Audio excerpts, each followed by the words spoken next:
Anong nangyari sa'yo? Bakit nandyan ka sa lagayan ng pagkain? Ha? Taba? Bakit nandyan ka? Uy! Taba-taba na yan.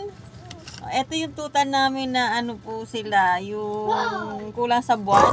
Pinanganak sila ng kulang sa buwan. Pero ayan na sila, masigla at mga malulusog.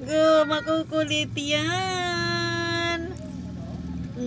Malakas sila kumain. Ayan, kumain. Andyan na siya sa lagayan ng kanilang pagkain. Wala pa silang mga pangalan. Ang tawag lang namin sa kunaya, ay, andito yung nanay. Ano? Tinitignan ko lang yung baby mo. Ayan, yung nanay, si Icy. Hindi ko yan kukunin yung baby mo, no? Ayan, lumabas na. Oh, ala.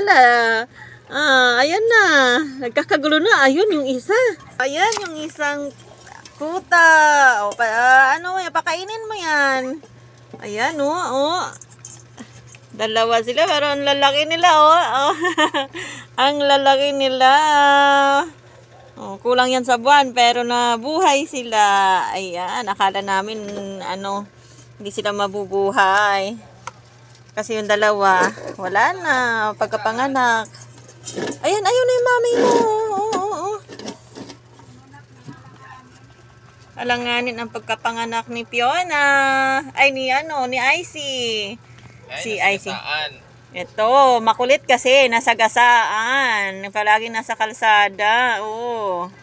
Ayan. Matatakaw ang mga baby niya. Nag-aagawan, dalawa lang pero nag-aagawan na, oh. Ayan.